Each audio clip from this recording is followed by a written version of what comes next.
है, ना कभी किसी संत ब्राह्मण पर हाथ उठाता है। तो आज यहाँ पर जो राम जी है वो केवल खड़े हैं। और दूसरी बात कि अभी गुरु की आज्ञा नहीं हुई है, गुरु आज्ञा करे तो अभी तो आगे का कार्य करे। तो आज यहाँ पर जैसे विश्वामित्र ने देखा तो जो विश्वामित्र जी है मन में सोचने लगते, विचार करने लगते कि मैं कहीं किसी और को तो लेकर के नहीं आ गई, कि सच में यही भगवान, यही तो है ना कि कोई और है भगवान। पर आज यहाँ पर जैसे ही देखा विश्वामित्र ने राम जी से कहा कि राम तुमको कुछ दिखाई दे रहा है, तब यहाँ पर जो राम जी वो कहते कि हाँ गुरु जी सब दिख रहा, सब दिखाई दे रहा है। तब यहाँ पर विश्वामित्र जी ने कहा कि बोले राम 1000 हाथी का बल रखने वाले जो तड़खा है, बोले आप इससे मार दो, क्योंकि ये स्त्री जाति पर एक कलंक है और इसको मारने में ही सबका हित है, सबकी भलाई है। और जैसे गुरु का आदेश होता है तो एक बाण में ही महाराज यहाँ पर तड़का को मार दिया जाता है। बोले श्यावर रामचंद्र भगवान की। और जैसे एक बाण में ही, एक तीर में ही मार दिया जाता है, तब यहाँ पर विश्वामित्र जी को भरोसा हो जाता है कि यही प्रभु श्री राम है, मैं किसी गलत को लेकर के नहीं आया, मैं अपने प्रभु श्री राघवेंद्र सरकार को ही लेकर के आया हूँ। आज यहाँ पर आगे चलते हैं, आगे चल करके जैसे सुबाहु नाम का राक्षस आता है, उसका भी यहाँ पर जो मेरे गोविंद है वो उद्धार करते हैं, मेरे राघवेंद्र सरकार उद्धार करते हैं।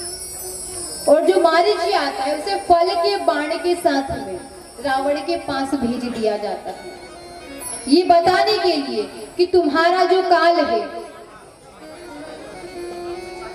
ये अब यहाँ पर इस धरती पर आ गया है। तो जो मारीची उसे मारा नहीं जाता है और बाण के फल के साथ में भेज दिया जाता है, संदेश वाहक बना करके।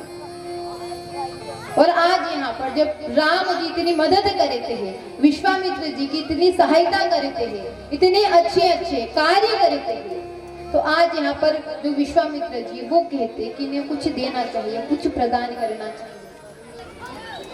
क्योंकि देखो हमारे घर में भी अगर हमारे जो छोटे बालक है, छोटे बच्चे हैं, अच्छे से पढ़ाई करते हैं, स्कूल में टॉप करेंगे, क्लास में टॉप करेंगे, तो जो माता पिता होते हैं वो ना कुछ गिफ्ट देते कि नहीं देते? देते हैं कि इस बार इसको गिफ्ट देंगे तो अगली बार और अच्छे से पढ़ाई करेगा। तो वैसे ही आज यहाँ पर जो विश्वामित्र जी है महाराज, वो भी मन में सोचते विचार करते हैं कि बोले राम है, इन्होंने मेरा जो यज्ञ से सफल किया है कि अब जो राक्षस देते हैं वो मुझे परेशान नहीं करते हैं, तो क्यों ना कुछ इन्हें भी मुझे उपहार देना चाहिए, गिफ्ट देना चाहिए। लेकिन क्या दूं, क्या उपहार, क्या गिफ्ट इन्हें प्रदान करूं? तब आज यहाँ पर जो विश्वामित्र जी महाराज जो राम जी को और लक्ष्मण जी को जनकपुर लेकर के जाते हैं। लेकिन जैसे ही जनकपुर लेकर के आए हैं तो ये नहीं कहा कि वहां पर यज्ञ किया जाएगा, धनुष यज्ञ का अनुष्ठान किया जाएगा, वहां पर जाना है। ये नहीं कहा कि वहां पर जो सीता है वहां पर स्वयंवर होगा, उसके लिए वर चुनेंगे, ये बात नहीं कही। क्योंकि जो विश्वामित्र जी है वो जानते हैं कि ये राम है, मर्यादा पुरुषोत्तम है, अगर इसे ऐसी बातें कहूंगा तो शायद ये मना कर दे। लेकिन अगर मैं इससे कहूं कि जनकपुर में भी राक्षसों का आतंक है, वहां पर भी इन्होंने अपना आतंक फैला करके रखा है, उस यज्ञ की भी आप रक्षा करो, तो राम जरूर आएंगे।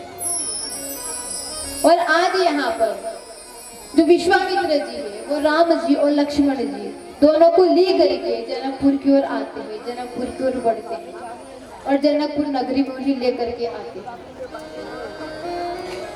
और जो जनकपुर नगरी है, देखो जनकपुर नगरी ही केवल एक ऐसी नगरी है जहाँ के लोग केवल लुटाना जानते हैं, केवल देना जानते हैं।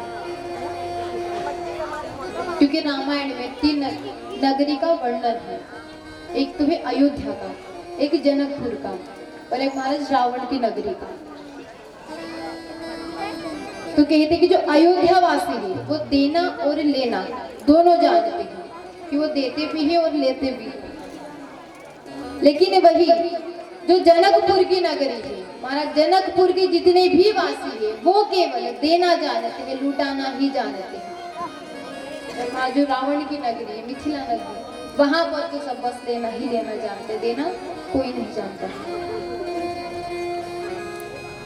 लेकिन जनकपुर ही एक ऐसी नगरी है जहां पर सब कुछ देना जानते हैं, सब कुछ लुटाना जानते हैं।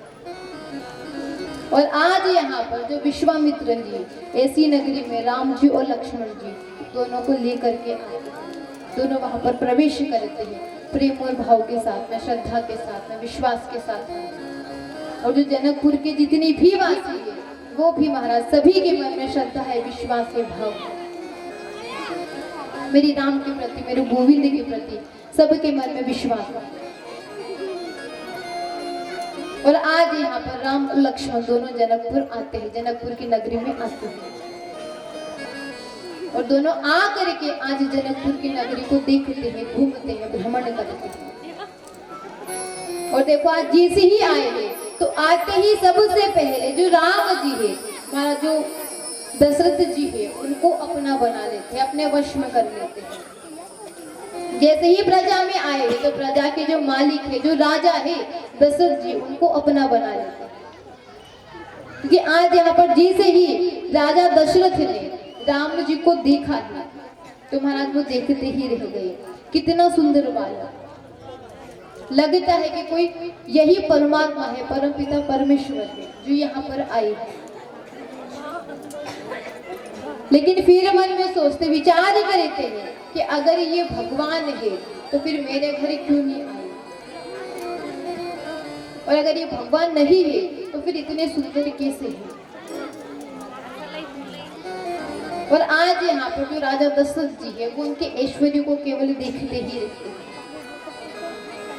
और फिर सोचते, विचार करते कि ठीक है अगर ये भगवान है तो मेरे घर क्यों नहीं आए, और चलो ठीक है कि कभी ये मेरे घर नहीं भी आए तो कम से कम ये मेरे दामाद तो बन जाए। ये मन में इच्छा जाग गई है कि ठीक है अगर मेरे बेटे नहीं बने तो ये मेरे दामाद बन जाए। और आज यहाँ पर जो दशरथ जी है उनको भी राम जी अपने वश में कर लेते, अपना बना लेते हैं। बोलिए सियावर रामचंद्र भगवान की जय हो। और आइए सभी मिलकर के थोड़ी देर प्रेम और भाव के साथ नाम संकीर्तन करेंगे, प्रभु श्री राम का नाम